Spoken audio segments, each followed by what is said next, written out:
या ते रुद्रशिवा तनूरघोरा पापकाशिनी तया नस्तन्वा शन्तमया गिरीशन्ताभिचाकशी इदम् एक रुद्राय नमः।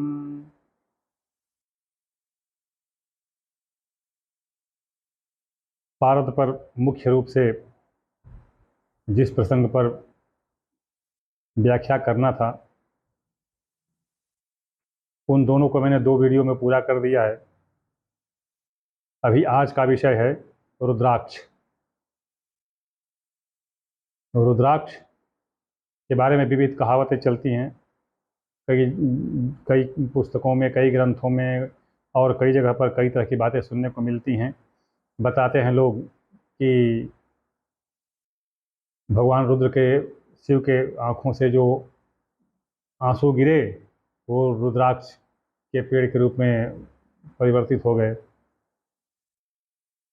तो यद्यपि मैं किसी के ऊपर आलोचना करना नहीं चाहता, लेकिन सिर्फ उनसे एक ही प्रश्न हो सकता है कि क्या भगवान शिव के आँखों से आंसू नहीं गिरा था तो उनके कंठ में रुद्राक्ष की माला नहीं होती थी? थोड़ा आप पहले के उसके तस्वीर देखिए, चित्र देखिए, उसमें क्या उनके गले में रुद्राक्ष की माला नहीं होती थी? आपको स्वतः ही स्पष्ट हो जाएगा कि उनके आँख से आंसू गिरे तो रुद्राक्ष का पेड़ बना, क्या हुआ क्या नहीं हुआ। जो भी हो, मैं ये वीडियो को बढ़ाना नहीं चाहता, मैं मूल विषय पर आना चाहता हूँ। जब पुरुष, आदि पुरुष, जो जिसमें प्रकृति और पुरुष मतलब दोनों सामंजस्य था, प्रकृति और पुरुष शक्ति भी उसी में विलित मतलब विलय थी। तो ये सृष्टि का नियम है कि एक बार प्रलय होता है, दूसरी बार फिर सृष्टि होती है। तो जब प्रलय होता है तो इन समस्त शक्तियों का संगठन होता है, समस्त शक्तियों का संगठन होता है, और जब सृष्टि करनी होती है तो उनका विघटन होता है। तो जब ये 3 पुरुषों का अवतार हुआ, देवरूप पुरुषों का अवतार हुआ, ब्रह्मा, विष्णु और महेश, जब अवतार हुआ, इनको आदेश हुआ, आदेश से जब ये अवतरित हुए तो प्रत्येक को ऐसे अवतरित थे तो शव थे, निर्जीव थे। फिर इनको इनकी प्रकृति के अनुसार, इनके गुण के अनुसार, चाहे इनको दिए गए कार्य के अनुरूप, जैसे रुद्र को संहार, शिव को संहार, विष्णु को पालन पोषण, ब्रह्मा को सृष्टि रचना निर्माण, तो जिसको जो आदेश दिया गया, जिस के रूप में ये अवतरित हुए, उसी के अनुरूप, उसी की प्रकृति के रूप में इन लोगों को शक्ति भी दी गई, तभी ये सजीव होकर के और अपना कार्य पूरा करने के में सक्षम हुए। तो ब्रह्मा को सरस्वती मिली, विष्णु को लक्ष्मी मिली और शिव को सती मिली। अभी इसमें शंका देखिए, ऐसा है कि क्या बताऊं मैं, हमारा पुराण या ग्रंथ कहीं भी शंका के योग्य नहीं। इसको वृथा अनर्गल प्रलाप और कुतर्क के कारण इसको शंका के घेरे में लोग घेर देते हैं। अब इस पर कोई भी प्रश्न खड़ा कर सकता है कि ब्रह्मा को सरस्वती मिली, विष्णु को लक्ष्मी मिली। शंका कर सकते हैं लोग कि लक्ष्मी तो समुद्र से निकली थी, श्री रंभा विश्वारुणी अमीय शंख गजराज कल्प वृक्ष धन धेनु शशि धनवंतरी विश्वाज। तो क्या उसके पहले विष्णु के पास कुछ नहीं थी, कोई शक्ति नहीं थी? मैं ये बताऊं कि ये शंका जो है ना, झगड़ा, विवाद, कुतर्क, वाद विवाद के लिए इस पर लोग शंका कर देते हैं। इसीलिए कहा गया है कि विद्या विवादाय धनम मदाय शक्ति परेशान परपीडनाय खलस्य साधो विपरीतेत ज्ञानाय दानाय च रक्षणाय। तो ये सब जो है ना, ये शंका जब उत्पन्न कर दी जाती है, और क्या कहूँ, वर्तमान समय में शंका उत्पन्न करके झगड़ा करना आज पंडितों का मुख्य व्यवसाय बन गया है कि कुछ शंका करो, फिर उस पर जो है शंका लायक ऐसी चीज़ बना दो कि लोग सशंकित रहें और उसी में उलझ जाएं, कुछ भी स्पष्ट न हो पाए। अस्तु प्रसंग विचलन हो जाएगा। तो जब सबको शक्तियों का आवंटन हुआ तो अब ये लोग, जैसे ब्रह्मा जी भी इतस्ततः घूम घूम करके जो सुरवती, स्वरवती, सरस्वती इनको संगठित करते रहे। विष्णु जो है लक्ष्मी के रूप में वितरित शक्तियाँ, चाहे हीरा जवाहरात हो, धन संपदा हो, या और भी जो संपत्ति साधन या जो कुछ भी हो लक्ष्मी के रूप में, उसको जत्र तत्र घूम करके संग्रहित करते रहे। भगवान शिव भी शक्तियों का संगठन करते रहे। अब इसके लिए भगवान शिव पृथ्वी पर जहाँ जहाँ घूमे, जहाँ जहाँ गए, वहाँ वहाँ पर उन्होंने तपस्या किया और कुछ शक्ति वहाँ से लिया, कुछ शक्ति यहाँ से लिया। इस तरह से जब सारी शक्तियाँ एकत्र हो गई तो मूर्त रूप में सती के रूप में उनके साथ संलग्न हो गई। अभी इसके इसके संदर्भ में एक क्षेपक कथा मैं आपको बता दूं कि जब शिव को सती मिली शक्ति के रूप में, तो उनके साथ एक सहोदरा भी उत्पन्न हो गई थी जो भगवान शिव के साथ निकली। उनका नाम था अन्नपूर्णा। वो उनसे मिलने के लिए, घूमते घूमते मिलने के लिए एक बहुत ही दारुण वन में पहुँचे, रेगिस्तान में पहुँचे।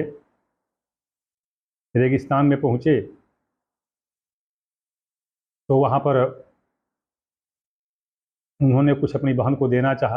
हालांकि इसको कहते हैं कि वो अपना नेक देने गए थे, जो विवाह, वो सती का विवाह, अरे उनको मिली थी वही विवाह मान लीजिए, तो उनको नेक देने पहुँचे।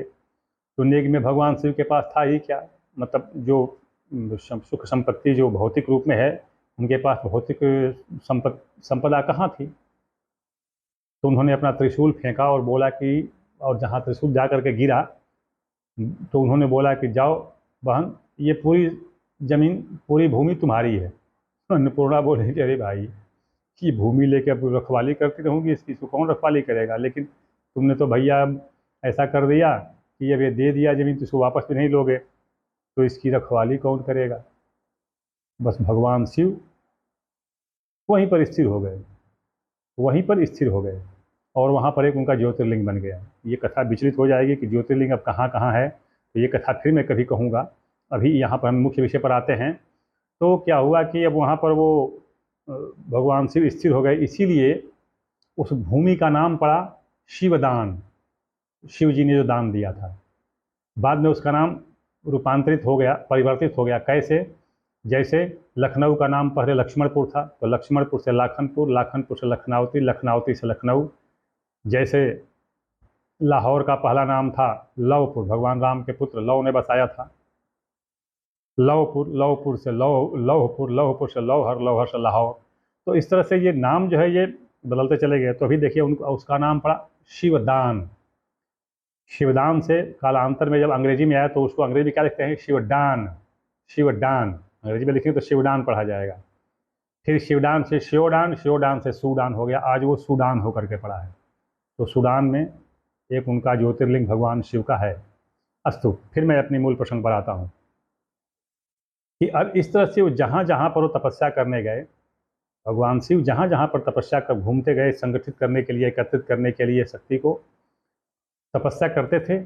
और जब उनकी आँख खुलती थी तो उस समय उनकी आँख बिल्कुल लाल लाल, तपस्या का लाल लाल बिल्कुल रौद्र रूपधारी।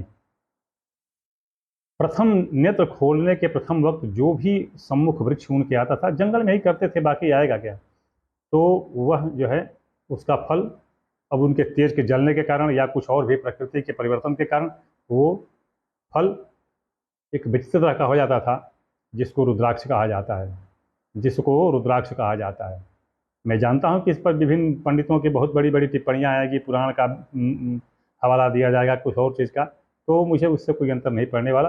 अपना लोग कहते रहें, मुझे कोई इससे अंतर नहीं पड़ने वाला। तो वो रुद्राक्ष हुआ। अभी जो 11 स्थानों पर गए भगवान शिव, तो 11 रुद्राक्ष के वृक्ष हुए और 11 जगह जा करके और उन्होंने शक्ति एकत्रित की, मतलब सजीव रूप में अब सजीव हो गए। अब वो, क्या आप कभी ध्यान दिए हैं कि किसी की मृत्यु के उपरांत उसके बाद क्या किया जाता है? दशगात्र और एकादशा।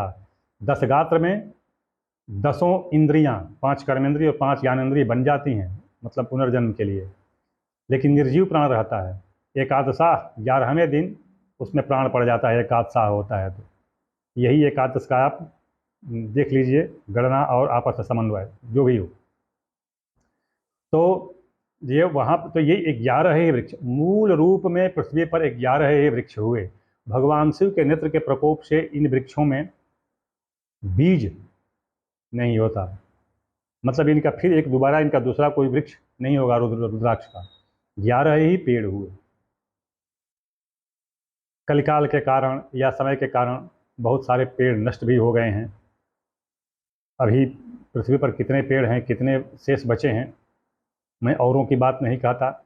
मैं एक उदाहरण देता हूँ। मैं अभी फौज की सेवा में था, सेना की सेवा में था, और अपना जो नेपाल है, तो हम जब 17 माइल एक हमारा पोस्ट पड़ता था जहाँ पर हमारी ड्यूटी होती थी, तो 17 माइल से में जो रहते थे, तो उनमें से कुछ लोगों की ड्यूटी वहाँ पर लगाई जाती थी।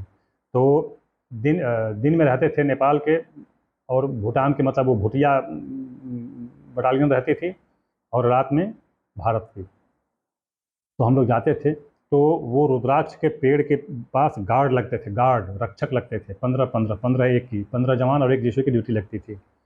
तो जब ड्यूटी बदलती थी तो उसमें चार्ज में दिया जाता था कि भाई देखो, मैं तुम्हें रुद्राक्ष के पेड़ में 5 फल लगे हैं, ये तुम्हारे चार्ज में देता हूँ। तो उसका लिखित होता था। तो वह रुद्राक्ष का एक एक मतलब दाना कितना महंगा होगा, और एक पेड़ पर कितने पेड़ लगते होंगे फल, आप इससे अनुमान लगा लीजिए कि जब भारत के प्रधानमंत्री स्वर्गीय श्रीमती इंदिरा गांधी थीं, और जब नेपाल के महाराजा वीरेंद्र विक्रम शाह और महारानी ऐश्वर्या लक्ष्मी होते थे, तो उस समय में भारत के प्रधानमंत्री श्रीमती इंदिरा गांधी को उपहार स्वरूप जब एक रुद्राक्ष का दाना दिया गया, तो भी 1 लाख रुपए उनको देने पड़े थे। अब चाहे उपहार में दें, चाहे उसकी कीमत दें, चाहे जो भी दें, जो भी हो, एक पेड़ में यही 5 या 7 रुद्राक्ष के दाने लगते हैं। तो अब सोचिए कि अगर 11 पेड़ ही मान लेता हूँ, तो भी कितने दाने होते होंगे। तो और आज वाराणसी, देहरादून या और भी अन्य स्थानों पर जाइए, देखिए वहाँ पर ट्रक के हिसाब से रुद्राक्ष के माला लगे रहते हैं, बेचते रहते हैं लोग। तो अब सोच लीजिए कि रुद्राक्ष इतने कहाँ से आ गए, कैसे आ गए। तो मेरे कहने का तात्पर्य ये है कि ये रुद्राक्ष 11 पेड़ ही। रुद्राक्ष एक बहुत ही अमूल्य धरोहर है, और वो अब धीरे धीरे कलिकाल के प्रभाव से नष्ट हो रहे हैं जैसे भी हैं, लेकिन इसकी क्षमता अद्भुत होती है। आपको जानना चाहिए कि देश मेडिकल लेबोरेटरी इस रुद्राक्ष से एक रोड्रिक्स कैप्सूल बनाती है, उसी रुद्राक्ष से। तो वो कहाँ छोड़ती है, इतनी बड़ी बड़ी कंपनियां वो पहले ही ले लेंगी, बाकी को मिलेगा कहाँ। और बाकी अगर खरीदे भी तो वो सामर्थ्य के बाहर की चीज़ है, कैसे खरीद पाएगा कोई। अब इसका जो है ना, बाद में जब इन्होंने जब सारे पेड़ जितने पेड़ भगवान शिव ने देखे थे और सब परिवर्तित हुए रुद्राक्ष में, मतलब जैसे पेड़ के रूप में बदल गए, तो उसमें एक पेड़ हुआ करता था जिसका नाम हुआ करता था बाजीवत। बाजीवत पेड़ हुआ, उसका नाम था बाजीवत। वह पेड़ सती को बड़ा ही प्यारा था। जब वहाँ पर रहती थी सती, जब इकट्ठा करने गए थे, संग्रहित करने गए थे शक्तियों को, तो बड़ा प्यारा था। तो उसने जो है सती से इस बात के लिए कहा। सती ने कहा कि भाई देखो, ऐसा है कि भगवान शिव के तपश्चर्या के आगे किसी का कुछ चलने वाला है नहीं, और अब तुम्हारा कुल नष्ट हो रहा है, तो इसके विषय में भी कुछ कहा नहीं जा सकता, कोई कुछ कर नहीं सकता है। मैं एक काम अवश्य करती हूँ, तुम्हारा फल तो होगा नहीं, न तुम्हारा साथ कोई पेड़ होगा, एक ही मैं देती हूँ आशीर्वाद कि तुम्हारे पेड़ के जड़ से जो स्फुटित होगा नया पौधा, रुद्राक्ष तो नहीं होगा, क्योंकि वो तो रुद्र आंखें होती हैं, ये भद्राक्ष होगा। इसकी आंखें इतनी रुद्र नहीं होंगी, भद्राक्ष होगा। तो भद्राक्ष के पेड़ पौधाने लगते हैं, ज़्यादा लगते हैं, लेकिन वो भी वही हैं कि जहाँ रुद्राक्ष होगा वहीं तो भद्राक्ष होगा। तो पेड़ इतने आएंगे कहाँ से? तो जो भी हो, जिसको भी हो, भद्राक्ष मिल सकता है। रुद्राक्ष का तो मैं नहीं कह सकता, कैसे कहूँ मैं। अभी रुद्राक्ष की महिमा अपरंपार है। इन अपरंपार के और सब छोड़ के मैं बताऊं कि जिस किसी भी व्यक्ति को कोई कष्ट, विघ्न, बाधा, अरिष्ट, हानि, संकट आ जाए और रुद्राक्ष की माला, तो खैर नहीं कहूँगा, फिर मैं भद्राक्ष की ही कहूँगा। अगर भद्राक्ष की माला धारण करता है तो उसे बहुत बड़ा सुख मिलता है, और माता सती के कारण शिव भी प्रसन्न होते हैं। शिव भी प्रसन्न होते हैं। दोनों का सम्मिलित आशीर्वाद वरदान मिलता है। तो भद्राक्ष की माला पर किया गया जाप भी शुभ माना गया है।